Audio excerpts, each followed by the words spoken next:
Bonsoir à tous et nous vous souhaitons la bienvenue à ce énième webinaire de toute une série tout au long de cette année.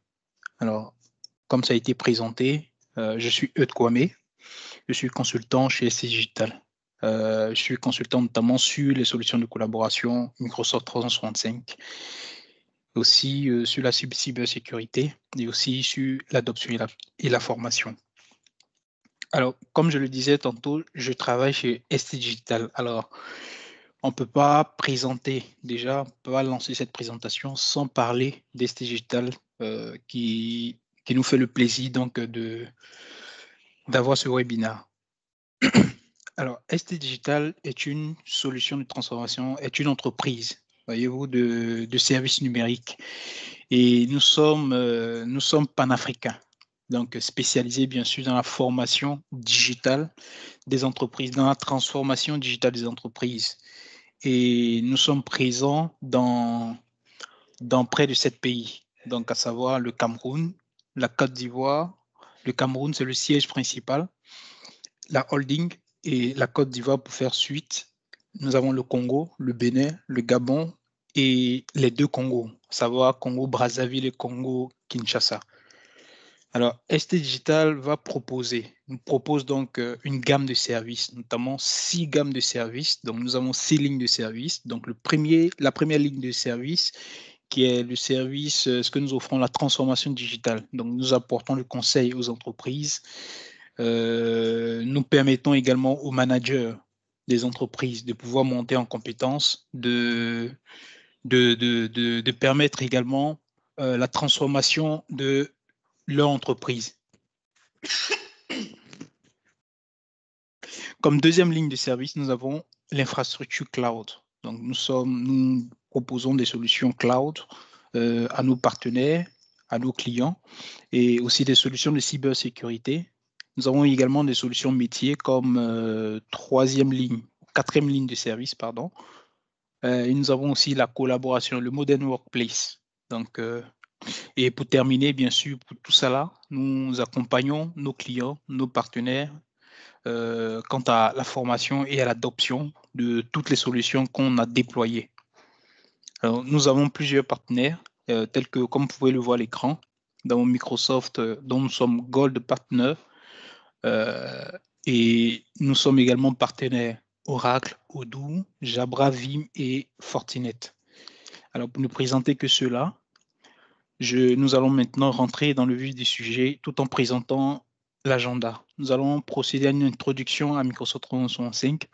Nous allons également voir les nouveautés de Microsoft 365, quelques nouveautés notamment sur les solutions de collaboration et tout ce qui va avec.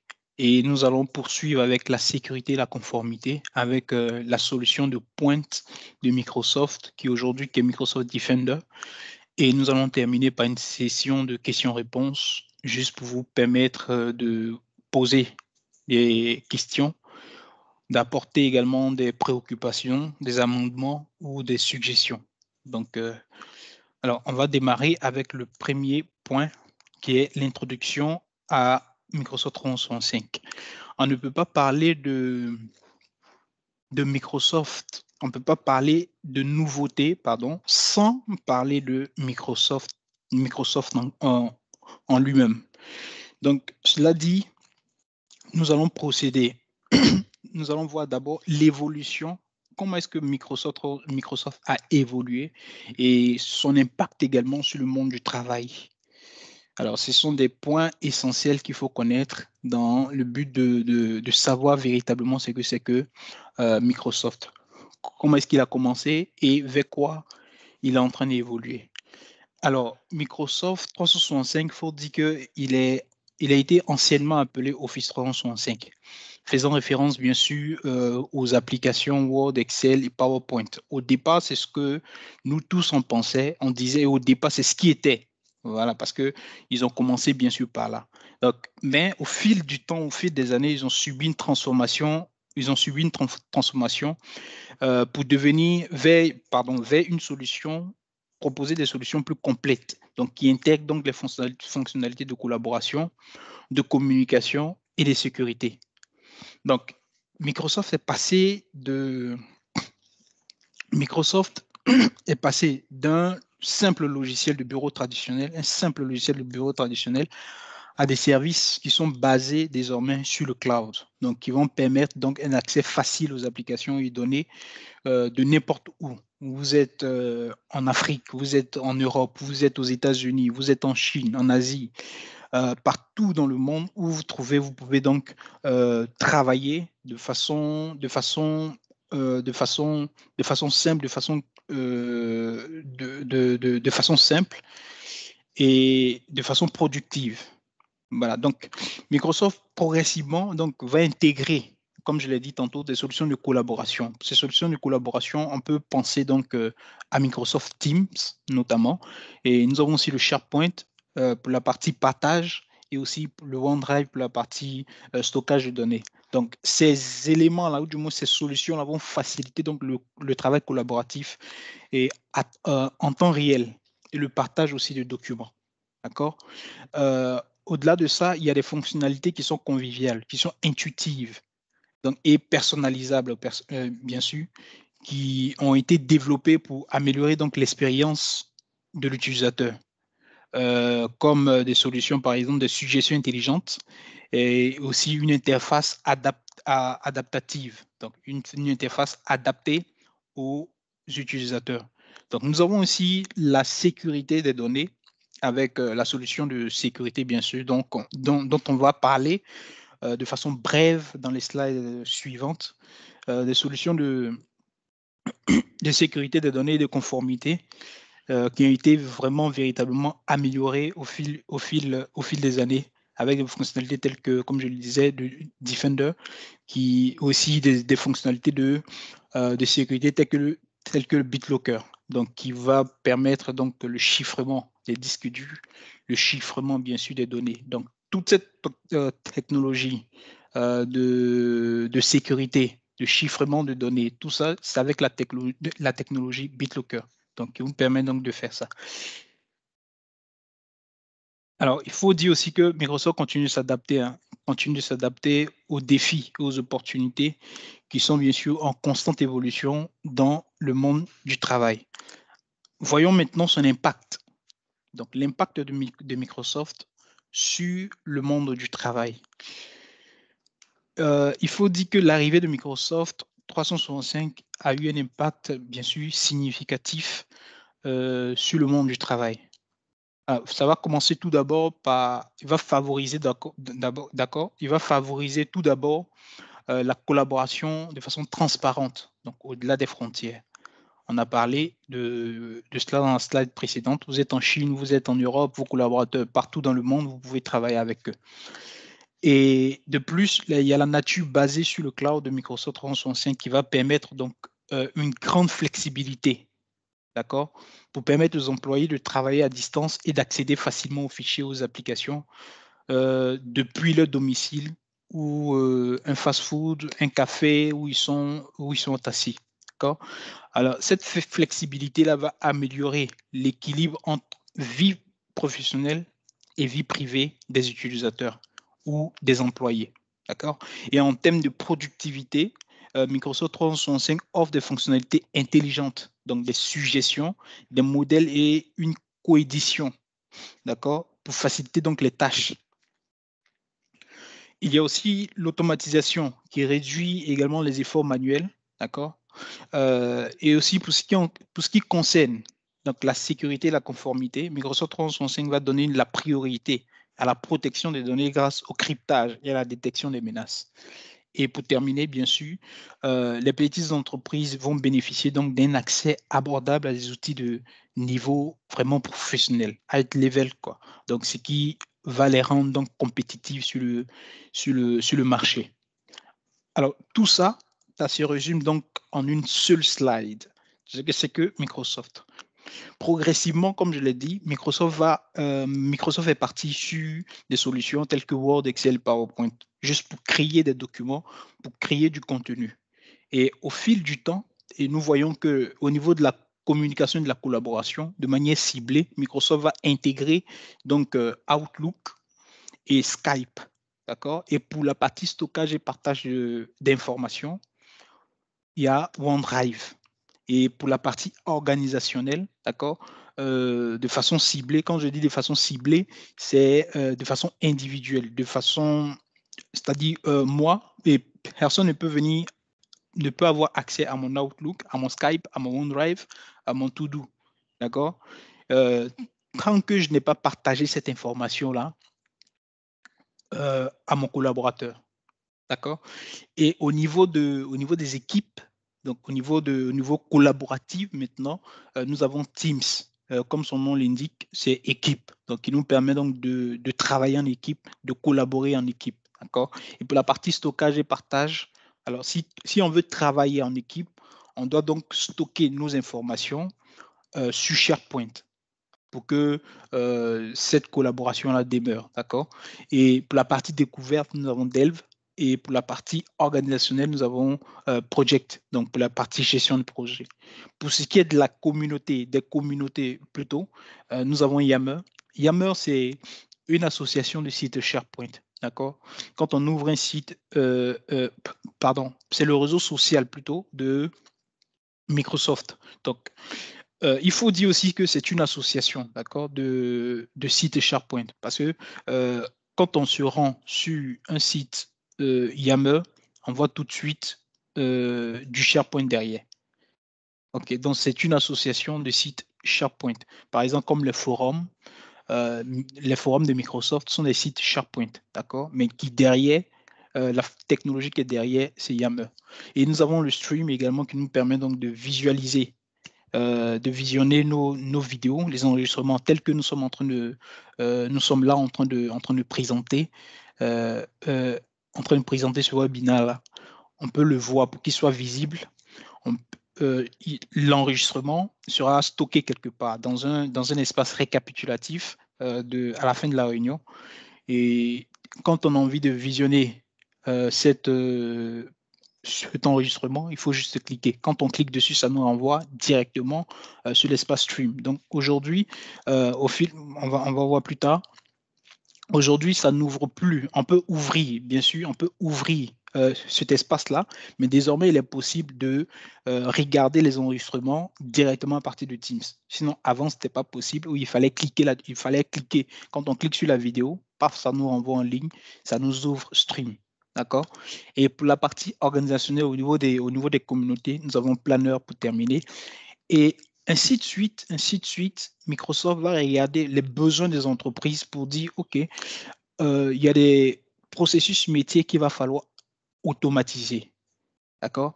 Dans ce sens-là, Microsoft va donc va développer une application ou des applications qui est la Power Platform. D'accord? Et parmi dans cette famille qui est la Power Platform, il aura donc des solutions qui seront réservées à l'automatisation de nos processus internes, d'accord, tels que Word et plutôt Microsoft Flow, qu'on appelle aujourd'hui Microsoft Power Automate, d'accord, qui va nous permettre donc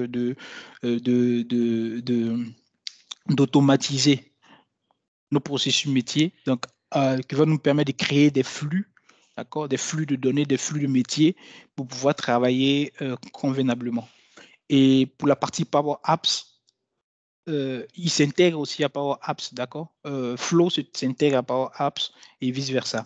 Donc, Power Apps, c'est une solution low code. Donc, d'accord, quand on dit low code, ce n'est pas que vous ne faites pas du code, vous faites du code. Pourquoi? Parce que si vous avez besoin de faire interagir les interfaces ou des boutons ou des fonctionnalités au sein de Power Apps, il va bien sûr vous falloir connaître les fonctions.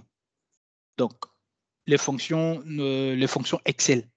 Voilà. Si vous maîtrisez les fonctions Excel, vous pouvez donc faire du Power Apps.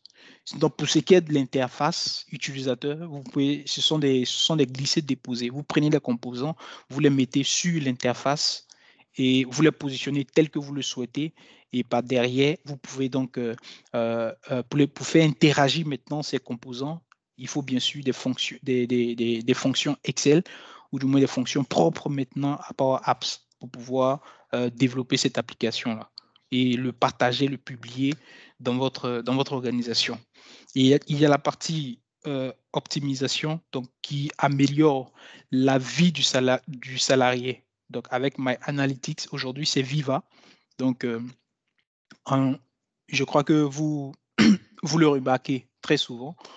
Cela dépend de la configuration qui a été faite au sein de votre entreprise. Hein, d'accord? Pour la partie optimisation, My Analytics ou Viva aujourd'hui, soit en début de semaine ou en chaque fin de mois, ça va dépendre, où on vous envoie, Microsoft vous envoie un rapport. Vous dit, OK, cette semaine-là, vous avez collaboré avec telle personne, voilà tel nombre de minutes de temps que vous avez passé dans les réunions, voilà tel nombre de minutes de temps, voilà au mail que vous avez reçu, vous avez reçu et répondu. Donc, il améliore au fait la vie du salarié. En vous montrant ces statistiques-là, vous pourrez donc vous améliorer de façon progressive. Alors, on va poursuivre avec la partie visualisation et analyse. Alors, avec Power BI. Power BI, c'est Excel avancé. D'accord? C'est du Excel avancé qui vous fait sortir des visuels vraiment époustouflants, qui vous permet donc d'analyser vos données.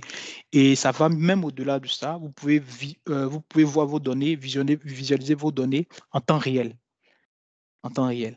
Et pour finir presque, nous avons donc la partie sécurité avec EMS, donc Enterprise Mobility and Security, donc avec la solution, toute sa suite de sécurité qu'il embarque dans Microsoft. Pour finir, donc, il y a Windows 10 et Windows 11. Ce sont des licences qui vous sont données. Donc, aujourd'hui, quand on vous pose la question de savoir qu'est-ce que Microsoft 365, on ne dira plus donc c'est Word, c'est Excel, c'est PowerPoint, c'est Outlook, c'est Teams. Non, on ne dira plus ça. On dira simplement que aujourd'hui, Microsoft 365, ce n'est rien d'autre que Windows, Office 365 et EMS. Donc, Microsoft 365, ce n'est rien d'autre que ces éléments-là. D'accord? Windows pour la partie licence Windows et Office 365 pour la partie applicative et EMS pour la partie sécurité. OK. Quand on a fini ça, voyons maintenant quelles sont les innovations, les nouveautés que Microsoft a intégrées dans ses solutions déjà existantes. D'accord? Je ne vais pas vous montrer toutes les fonctionnalités, je ne vais pas vous montrer également toutes les nouveautés, mais j'ai mis l'accent sur quelques-unes des nouveautés. D'accord? On va commencer avec Teams, d'accord? Où aujourd'hui, hier, ce n'était pas possible, mais aujourd'hui, c'est totalement possible, où on peut transférer un message. J'ai discuté avec un collaborateur et je souhaite transférer ce message-là dans un groupe, dans un canal, d'accord, dans une autre conversation. Il est possible désormais de le faire, d'accord, en faisant simplement un clic droit sur le message et vous cliquez sur transférer. Ça sera automatiquement transféré vers votre destinateur, d'accord. Et pour continuer, nous avons Microsoft Merge. Alors, Microsoft Merge, c'est une plateforme de collaboration une plateforme de collaboration en réalité mixte, d'accord, qui permet donc aux personnes, aux employés, aux personnes, que ce soit des particuliers, que ce soit des entreprises, d'accord, de différents endroits de partout le monde, d'accord, de collaborer dans un espace immersif. Donc, comme vous voyez, c'est un espace 3D, d'accord, dans lequel vous pouvez vous plonger pour collaborer, pour travailler. Alors, c'est Microsoft Merge. Pour intégrer ce monde-là, cet espace virtuel-là, il vous faut aller donc avec un avatar. L'avatar, c'est celui-là même qui va vous représenter. Bien sûr, l'avatar, il peut être, vous pouvez le personnaliser. Le fait de le personnaliser de sorte à ce qu'il vous ressemble, afin maintenant de vous introduire donc, dans ce monde virtuel-là. D'accord? Donc, pendant que nous sommes en train de faire, la réunion, pendant que je lève la main, mon avatar également lève la main Pendant que je bouge la tête, mon avatar également bouge la tête. Alors, c'est comme ça, dans ce monde immersible, c'est comme ça que ça fonctionne. Donc, pendant que je suis au tableau en train de démontrer quelque chose, mon avatar également en fait de même. Donc, Microsoft a intégré ça dans Teams. D'accord? On poursuit avec les nouveautés au niveau du webinaire. Donc, avant, ce n'était pas possible. Aujourd'hui, c'est tout à fait possible. Alors, avant de démarrer un webinaire, un webinaire, il est possible donc, il y a un salon, d'accord, un salon qui est créé pour les participants, d'accord, où ils pourront discuter, ils pourront collaborer avant d'intégrer donc euh, webinaire en question, avant d'intégrer l'événement, avant de démarrer l'événement. Donc, comme je disais, hier, ce n'était pas possible. Aujourd'hui, c'est possible. Donc, via cette interface-là, on voit bien sûr non démarrer et on voit juste à droite, à l'angle, on voit commencer la réunion, on voit aussi quitter. D'accord? Donc, une fois qu'on est prêt, on a fini de s'aligner sur certains points, on peut maintenant cliquer sur commencer la réunion pour que nous soyons intégrés automatiquement parmi les participants, nous soyons intégrés dans l'événement en clair. Pour continuer, nous avons dans Teams le récapitulatif intelligent, donc avec Copilot. Donc aujourd'hui, c'est la plus grosse innovation, c'est la plus grosse nouveauté, d'accord, dans le domaine de la technologie. Donc l'intelligence artificielle a été intégrée dans les solutions de productivité, dans les solutions, dans tout l'écosystème, d'accord, dans tout l'écosystème Microsoft. Alors aujourd'hui, plus besoin d'avoir une bloc-notes, d'accord, pour noter les différents points qui ont été dits dans la réunion. Plus besoin de faire, d'aller sur, de prendre des notes, d'accord, des notes physiques. Plus besoin aujourd'hui de se casser la tête pour savoir qu'est-ce que mon collaborateur X a dit, qu'est-ce que mon collaborateur Y a dit. Voilà, aujourd'hui, plus besoin de ça. Aujourd'hui, il y a l'intelligence artificielle qui est intégrée donc dans la solution de collaboration qui est Microsoft Teams, d'accord, qui vient faciliter ce travail-là, qui vient faciliter ce boulot-là. Donc, à la fin de chaque réunion, vous allez voir une note qui a été produite donc par l'IA. Alors, ça se base donc sur votre voix, d'accord. Si vous articulez bien, alors l'intelligence artificielle qui est derrière va mieux transcrire ce que vous dites, d'accord, pour qu'il n'y ait pas de faute, pour qu'il n'y ait pas d'erreur. Mais tout compte fait, ça ne gêne en rien, d'accord, de revenir, vous lisez, de revenir voir s'il n'y a pas d'erreur, s'il n'y a pas des mots qui ont sauté, s'il n'y a pas des choses manquantes, d'accord. Donc, vous pouvez venir voir ça, vous pouvez copier simplement et envoyer la note là à aux participants. Vous dites, bon, voilà ce qu'on a vu aujourd'hui, voilà ce qui a été dit. Et vous avez également, s'il y a des next steps, d'accord, des next steps qui ont été dites au cours de la réunion, l'intelligence artificielle qui est derrière également, on va faire ressortir ces next steps-là. Donc, comme vous pouvez le voir ici, il y a tâche de suivi, d'accord, juste en bas ici, je vais prendre mon stylet là. Juste en dessous ici, il y a tâche de suivi. D'accord? Ça va lister. J'ai flouté parce que ce sont des informations qui sont confidentielles. D'accord? OK. Les tâches de suivi, ça va lister, d'accord, les next steps qui ont été abordés au cours de la réunion. Vous pouvez copier ça également et l'envoyer à vos collaborateurs. Et quand on vient ici, nous avons le temps d'intervention, d'accord, de chaque utilisateur, ou du moins de ceux qui ont parlé. Okay. Donc, pour la partie bleue, on voit que j'ai parlé jusqu'à ici, arriver à ce niveau-là. Je n'ai plus parlé, ça a sauté. Voilà, vous avez une vue, d'accord, des intervenants, ou du moins des interventions des intervenants, d'accord. Et vous avez toutes les rubriques qui ont été abordées dans cette réunion-là. Vous les avez dans cette section. Et vous avez aussi les chapitres qui ont été abordés, d'accord. C'est comme ça. L'intelligence, c'est l'intelligence artificielle qui est derrière, qui fait tout ça. Donc aujourd'hui, plus besoin de télécharger et de sectionner les vidéos pour dire, bon, telle partie, voici, c'est telle partie, on a parlé de ceci, on a parlé de cela.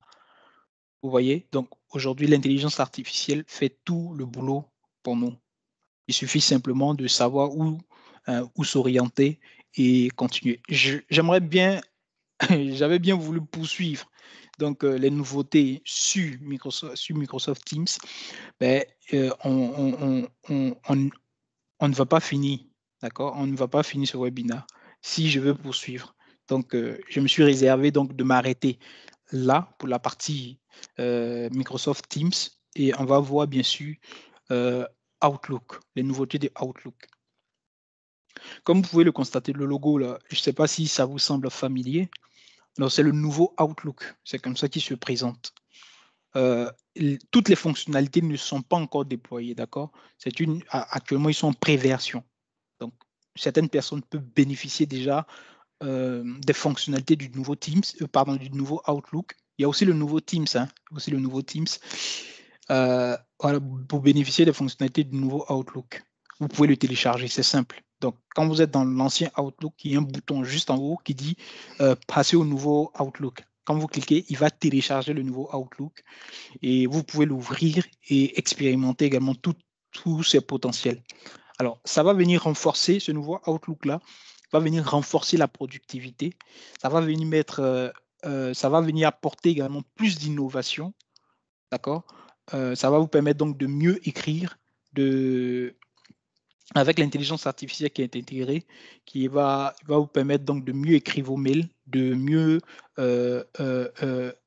répondre également. Vous pouvez répondre à partir de ces fonctionnalités, vous pouvez répondre à un email. Vous pouvez demander à l'intelligence artificielle qui est à l'intérieur, qui est dedans, pour dire, OK, rédige un mail de réponse, d'accord, à ce mail-là. Et il va vous rédiger un mail de réponse. Et vous pouvez éventuellement corriger, apporter des corrections, d'accord. Et ça va venir aussi apporter plus de flexibilité. OK. Donc, c'était un peu ça les fonctionnalités des nouveaux Teams. Donc, pour pouvoir les découvrir, je crois que c'est disponible chez d'autres.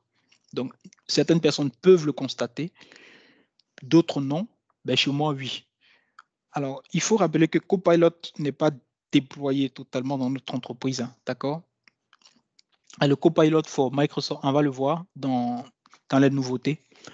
Mais aujourd'hui, pour ceux qui sont un peu curieux, peuvent voir ça. Ceux qui sont également à la dernière version de Microsoft Outlook peuvent également constater ça. Donc, il y a du Copilot qui est intégré dans le Outlook. Bon, j'ai testé, mais ça bug un peu, d'accord?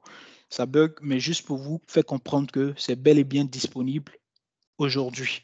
Donc, je l'ai représenté donc par cette flèche-là. Donc, si vous voulez le consulter, vous êtes dans Outlook, vous voulez le consulter, vous n'avez qu'à cliquer sur le bouton.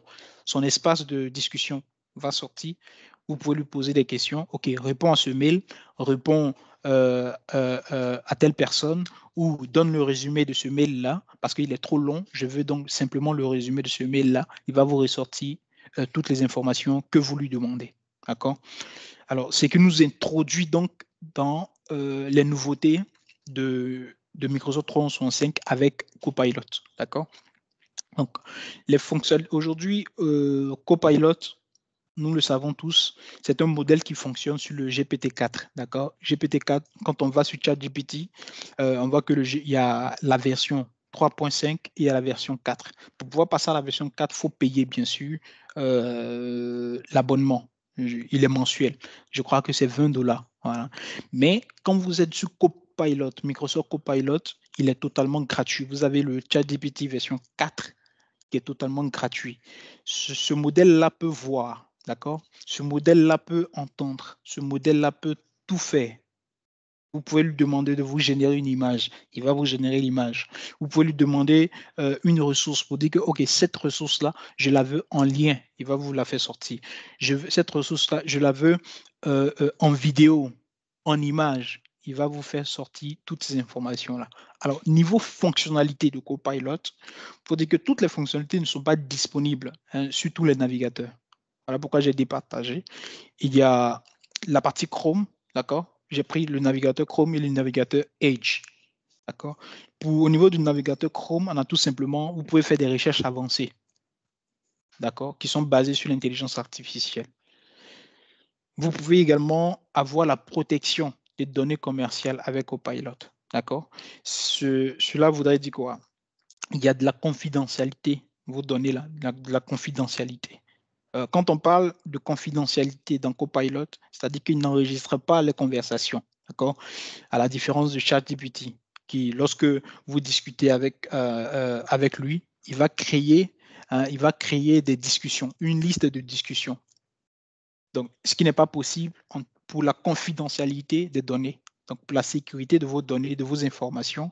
Alors, Copilot, lui, il va protéger cela, d'accord? Il ne va pas vous permettre donc d'avoir une liste, d'accord, de discussions sur lesquelles vous pouvez revenir continuellement si vous avez besoin de revenir sur une certaine information. C'est aussi intégré dans Microsoft Edge. Mais c'est là que s'arrêtent les fonctionnalités de Copilot sur le navigateur Chrome et sur tous les autres, sur tous les autres types de navigateurs. Mais pour ce qui est de Edge, d'accord, puisque c'est Microsoft, alors Microsoft va bien sûr déployer toutes les fonctionnalités sur ce navigateur-là. Alors, comme vous pouvez le constater, vous pouvez ouvrir un fichier PDF dans le navigateur Edge et vous demandez à Copilot de vous résumer le fichier PDF. Vous pouvez être sur une page, que ce soit un site internet ou un blog ou tout autre type, d'accord, de page web. Vous pouvez lui demander également un résumé. Il va vous résumer la page web en question. Vous pouvez demander à Copilot, OK, dans Microsoft Edge, il faut me regrouper tous les onglets que j'ai ouverts. Il va vous regrouper tous vos onglets dans un groupe. D'accord? Vous pouvez également lui demander de passer d'un mode clair ou au mode sombre. Okay. Vous êtes fatigué vous êtes fatigué du mode clair, vous pouvez lui poser vous pouvez lui dire présente-moi, ou du moins il faut passer au mode sombre. Automatiquement, il va vous ouvrir les paramètres et vous pourrez choisir le mode sombre. Donc, pour exploiter toute la puissance de Copilot, il vous faut obligatoirement le navigateur Edge. On va aller plus loin, où Microsoft Copilot va se limiter au niveau du... Il y a deux types de Microsoft Copilot, d'accord? Disons qu'il y a un seul, mais qui est étendu, qui s'étend. Les fonctionnalités s'étendent encore plus. Donc, pour le Copilot simple, il est limité jusqu'à la protection, d'accord, à la protection des données. Pour la partie Copilot for Microsoft 365, lui, il va aller jusqu'à s'intégrer dans les applications Microsoft 365. Vous pouvez être sur Word et demander à Copilot de vous rédiger quelque chose. Vous pouvez être sur PowerPoint. Vous pouvez demander à Copilot, avec bien sûr la licence sur Copilot pour Microsoft 365. Vous pouvez lui demander, OK, j'ai un document Word qui est ouvert quelque part là-bas ou bien qui est stocké quelque part là-bas. Je veux que tu le récupères et tu fasses de ce document Word-là un document PowerPoint. Il va vous générer automatiquement le document PowerPoint avec le graphique qui va avec les couleurs, tout le design qui va avec, la police qui va avec. C'est vraiment époustouflant. C'est vraiment waouh. Donc, lui, il n'est pas gratuit. Par contre, le Microsoft, celui-là, il est totalement gratuit. Mais par contre, lui, pour pouvoir l'avoir, pour qu'il s'intègre aux applications Microsoft 365, il va vous falloir payer, donc, je crois, 30 $, hein, d'accord? Et vous avez payé ça, mais vous ne savez pas comment est-ce qu'il faut intégrer ça. D'accord? Il faut déployer ça à l'échelle de votre organisation. Alors, c'est à cela que nous, en tant que partenaire, nous allons donc venir vous accompagner donc, pour intégrer Copilot dans vos différentes applications Microsoft 365. Et bien sûr, dans toute la suite, dans tout l'écosystème Microsoft 365, en matière de sécurité, en matière d'application. Vraiment, tout ce que vous pouvez vous imaginer dans Microsoft 365 peut le déployer, peut vous accompagner sur le déploiement donc, de Microsoft 365, de Copilot de Microsoft 365. Alors, je pense qu'on a terminé là. On va continuer avec la sécurité et la conformité. Comme je disais tantôt, il y a une solution, une technologie de pointe aujourd'hui qui a été intégrée, déployée à l'échelle de toutes les organisations, d'accord, qui est Microsoft Defender. Microsoft Defender, ce n'est rien d'autre qu'une solution de sécurité qui est la solution de sécurité la plus avancée, bien sûr qu'il soit, la solution de sécurité la plus avancée qu'il soit, qui a été conçue, d'accord, pour les entreprises dans un but, ou du moins pour des objectifs bien précis, dans le but de prévenir, dans le but de détecter, dans le but d'examiner et dans le but, bien sûr, de répondre aux menaces avancées qui guettent vos données. À cela s'ajoute donc, on a vu ça, nous allons voir donc les fonctionnalités. Nous avons la première fonctionnalité qui est là, qui est la gestion des menaces et des vulnérabilités. Ce n'est rien d'autre. Cette fonctionnalité va venir scruter toutes les entrées de vos endpoints. D'accord? Quand je parle d'endpoint, je parle de vos points de terminaison. Quand je parle de vos points de terminaison, je parle de vos devices. D'accord? Que ce soit des ordinateurs, que ce soit des tablettes, que ce soit des mobiles, des smartphones. D'accord? Cette fonctionnalité va venir scruter donc toutes les entrées, tous les ports, d'accord, pour rechercher donc des potentielles vulnérabilités. D'accord? Et c'est une démarche, on peut dire que c'est une démarche préventive, donc qui vise donc à réduire les menaces avant qu'elles ne deviennent plus graves. La deuxième fonctionnalité, qui est la réduction de la surface d'attaque, d'accord? Cette fonctionnalité a pour rôle de s'assurer que seules les bonnes personnes peuvent accéder à vos données d'entreprise. OK. Je veux accéder. S'il y a une solution, si la solution de sécurité a été déployée, il y a une autre solution qu'on appelle le MFA, d'accord? Multi-Factor Authentication. Alors, cette fonctionnalité-là, bien sûr, c'est une fonctionnalité qui est incluse dans les solutions de sécurité que offre Microsoft. Alors, avant de vous connecter, quand vous ouvrez un navigateur, vous tapez vos identifiants, votre mot de passe, d'accord, et que vous rentrez, il va vous demander, il y a une interface, une page qui va s'ouvrir pour vous demander de rentrer soit un code, d'accord, qui vous a été envoyé par SMS, ou soit de procéder à une vérification, d'accord, dans l'application dans l'application Microsoft Authenticator. Quand il passe cette étape-là, il vérifie exactement si c'est vous. Et quand tout est OK, il vous permet donc d'accéder aux données de l'entreprise. La troisième fonctionnalité, qui est les nouvelles générations de Microsoft Defender, d'accord, cette fonctionnalité-là va venir arrêter les menaces.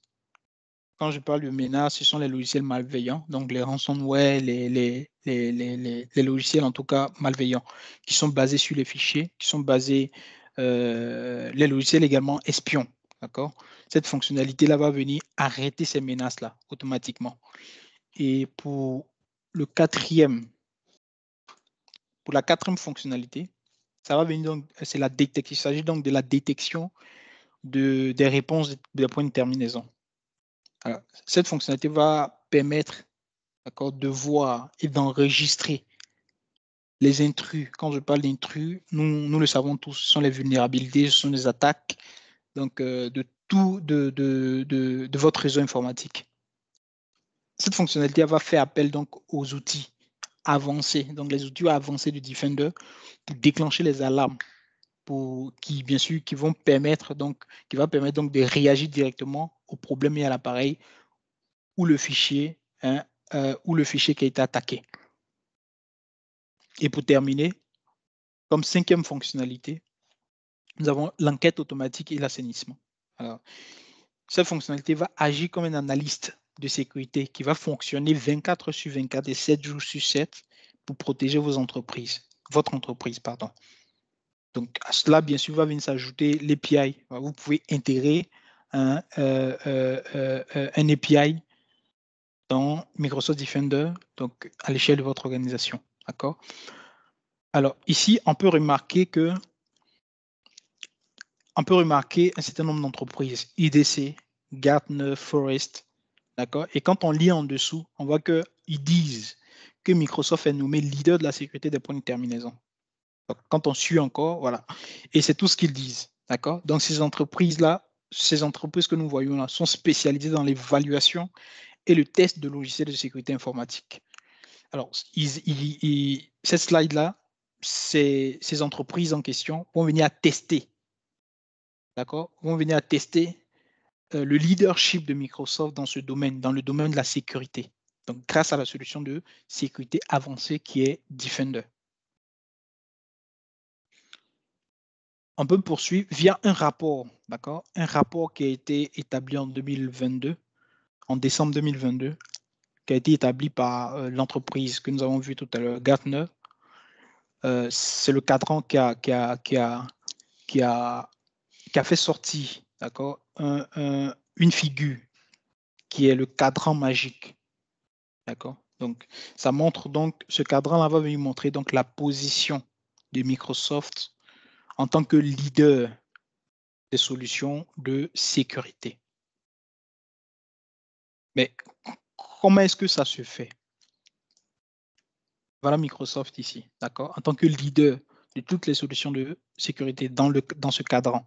Le cadran des leaders, le cadran des visionnaires, le cadran des joueurs, le cadran également des challengers. D'accord? Alors, sur quoi est-ce qu'ils se basent? Sur quoi est-ce que ces entreprises-là se basent pour dire que Microsoft est le leader? Je suis sûr que vous allez poser cette question-là, mais je préfère anticiper la question. Sur quoi est-ce qu'ils se basent pour dire que Microsoft est le leader de la sécurité, des solutions de sécurité? Alors, ces entreprises-là se basent sur 2 critères. Les critères-là sont lesquels? Alors, il y a le critère de capacité d'exécution et le critère de vision complète. Alors, le critère de la capacité d'exécution, c'est quoi? C'est lorsque le critère de, pardon, la capacité d'exécution va venir mesurer la qualité et la cohérence des produits et des services d'un fournisseur. Vous voyez? De tous ces fournisseurs que nous voyons, Microsoft, Sophos, Trend Micro, etc., ainsi de suite, que vous pouvez voir.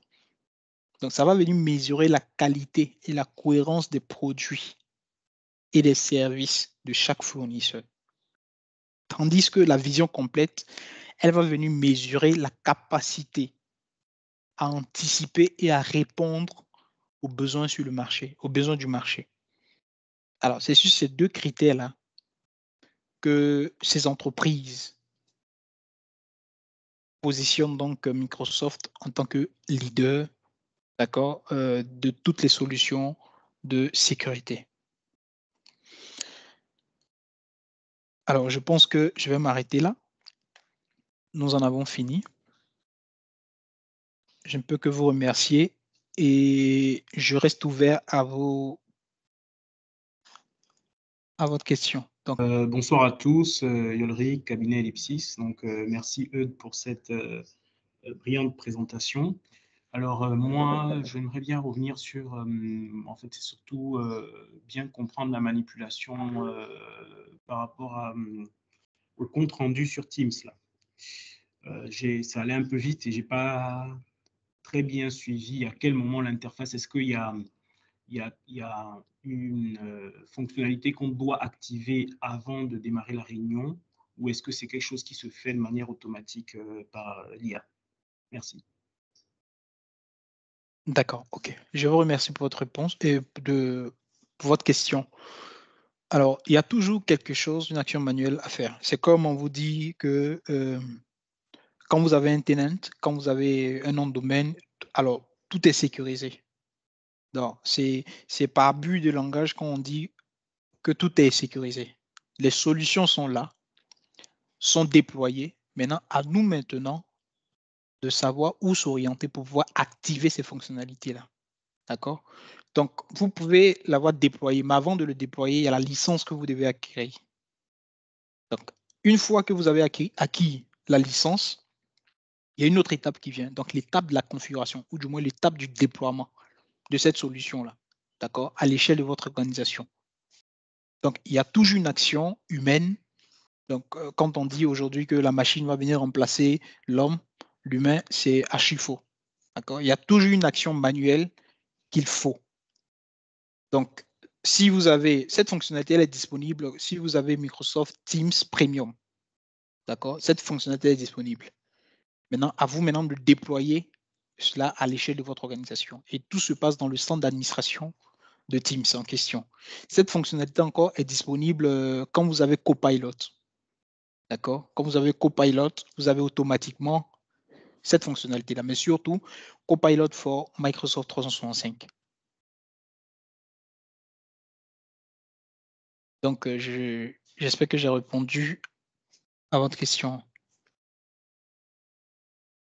OK. Merci aussi à vous. Je suppose que la présentation a été très claire. Merci à tous d'avoir participé à ce webinaire. On se donne rendez-vous à très bientôt pour un nouveau webinaire. Vous pouvez nous contacter sur info@st.digital si vous avez des questions ou bien vous souhaiteriez être accompagné par ST Digital. Merci à tous et bonne fin de journée, bon week-end. Merci Fabrice. Merci à tous. Bon week-end.